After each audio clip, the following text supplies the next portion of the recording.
ಹೇಗಿದ್ದಾರೆ ಮೇಡಮ್ ಅವರು ಮನೆಯಲ್ಲಿದ್ದಾರೆ ಅಥವಾ ಹೇಗೆ ಯಾವ ರೀತಿ ಮನಸ್ಥಿತಿ ಇದೆ ಅವರು?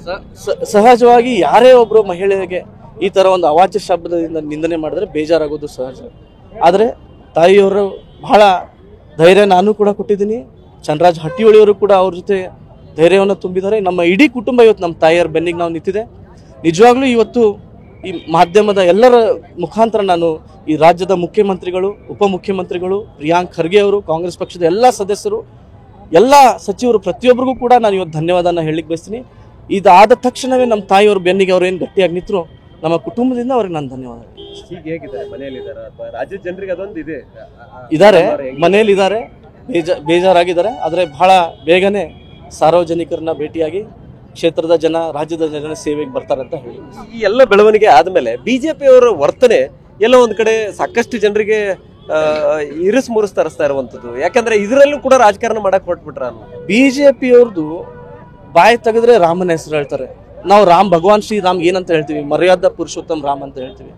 ಯಾಕಂದ್ರೆ ಭಗವಾನ್ ಶ್ರೀರಾಮ್ ಅಷ್ಟು ಮರ್ಯಾದೆಯನ್ನ ಪ್ರತಿಯೊಬ್ಬರಿಗೂ ಕೊಡ್ತಾ ಇದ್ರು, ಮಹಿಳೆಯರಿಗೂ ವಿಶೇಷವಾಗಿ ಜಾಸ್ತಿ ಮರ್ಯಾದೆಯನ್ನು ಕೊಡ್ತಾ ಇದ್ರು. ಅದೇ ತರ ಇವತ್ತು ಬಿಜೆಪಿಯವರ ಕಡೆಯಿಂದ ಈ ತರ ಒಂದನ್ನು ನಾವು ಯಾವತ್ತೂ ಕೂಡ ಅಪೇಕ್ಷೆ ಮಾಡಿದ್ದಿಲ್ಲ. ಈ ತರ ಅವ್ರು ಸಮರ್ಥನೆ ಮಾಡ್ತಾರೆ ಅನ್ನೋದನ್ನು ಕೂಡ ನಾವು ನೋಡಿಲ್ಲ. ಇವತ್ತು ಅವ್ರು ಮಾಡಿದಂತ ಒಂದು ಅಫೆನ್ಸ್ಗೆ ಅವ್ರಿಗೆ ಬೇಲ್ ಸಿಕ್ಕಿದೆ. ಅದಕ್ಕೆ ಸಂಭ್ರಮಾಚರಣೆ ಯಾಕೆ ಮಾಡ್ತಾರೆ ಅನ್ನೋದನ್ನು ನಮಗೆ ತಿಳಿದು ಬಂದಿಲ್ಲ. ಹಾಗಾಗಿ ಬಿಜೆಪಿ ಅವ್ರಿಗೆ ಇಷ್ಟೇ ಹೇಳಲಿಕ್ಕೆ ಬಯಸ್ತೀನಿ, ಬೇಟಿ ಬಚಾವ್ ಬೇಟಿ ಪಡಾವ್ ಬರೇ ಬಾಯಿ ಅಲ್ಲಲ್ಲ, ಅದನ್ನ ನಾವು ನಮ್ಮ ಕರ್ತವ್ಯಲ್ಲೂ ಕೂಡ ಇದ್ರೆ ಅದು ಒಳ್ಳೇದಿರ್ತದೆ. ಇವತ್ತು ನಿಮ್ಮವರೆಲ್ಲ ಪ್ರತಿಭಟನೆ ಮಾಡಿದ್ದಾರೆ.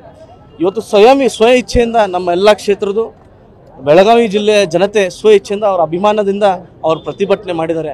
ನಾನು ಇಲ್ಲಿ ಹೋಗ್ಬೇಕಾದ್ರೆ ನನಗೆ ಕಂಡಾಗ ಅವ್ರ ನಮಸ್ಕಾರ ಹೇಳಲಿಕ್ಕೆ ಅಂತ ನಾನು ಬಂದೆ. ಇದನ್ನ ಮುಂದೆ ಯಾವ ರೀತಿ ಈ ಪ್ರಕರಣವನ್ನ ಮುಂದೆ ಯಾವ ರೀತಿ ತಗೊಳ್ಳಿ? ಈ ಪ್ರಕರಣವನ್ನ ನಾವು ಕಾನೂನು ಮುಖಾಂತರ ಇದನ್ನ ಹೋರಾಡ್ತೀವಿ. ಇನ್ನೂ ಕೂಡ ಇದರಲ್ಲಿ ಏನೇನ್ ಮಾಡ್ಬೇಕಂತ ಎಲ್ಲ ನಮ್ಮ ಮುಖಂಡರ ಜೊತೆ ಚರ್ಚೆ ಮಾಡಿಸಿ ಮುಂದೆ ಉತ್ತರ ಕೊಡ್ತೀವಿ. ಕಡೆದಾಗಿ ಸಿ.ಟಿ. ರವಿ ಅವರ ಪತ್ನಿ ಒಂದು ಮಾತು ಹೇಳ್ತಾ ಇದ್ದಾರೆ. ಲಕ್ಷ್ಮೀ ಹೆಬ್ಬಾಳ್ಕರ್ ಅವರು ನನ್ನ ಗಂಡನನ್ನ ಕೊಲೆಗಡಕ ಅಂತಂದ್ರು. ಸೊ ನನ್ನ ಗಂಡನನ್ನ ಕೊಲೆ ಮಾಡಿರುವಂತದನ್ನ ಅವ್ರು ಏನಾದ್ರು ನೋಡಿದಾರ ಅನ್ನುವಂಥ? ನಿನ್ನೆ ಕೂಡ ನಾನು ಅವ್ರು ಮಾತಾಡ್ದನ್ನ ನಾನು ನೋಡಿದೆ.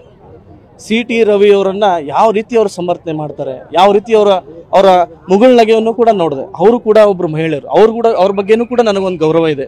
ಆದರೆ ಈ ರೀತಿ ಒಂದು ಪದವನ್ನ ಯಾರಾದ್ರಿಗೂ ಸಿ.ಟಿ. ರವಿ ಉಪಯೋಗಿಸ್ಕದ ಅವರು ಅದನ್ನ ಸಮರ್ಥನೆ ಮಾಡ್ತಾರ? ಮೊದಲು ಅದಕ್ಕೆ ಅವ್ರು ಉತ್ತರ ಕೊಡ್ಲಿ ಹೇಳ್ತೀನಿ ನಾನು. ಸೊ ಇದಿಷ್ಟು ಸದ್ಯ ಈಗ ಮೃಣಾಲ್ ಹೆಬ್ಬಾಳ್ಕರ್ ಅವ್ರ ಮತ್ತು ಕ್ಯಾಮ್ರಾಮನ್ ಪ್ರತಾಪ್ ಜೊತೆ ಸಹದೇವ್ ಮನೆ ಟಿವಿ9 ಬೆಳಗಾವಿ.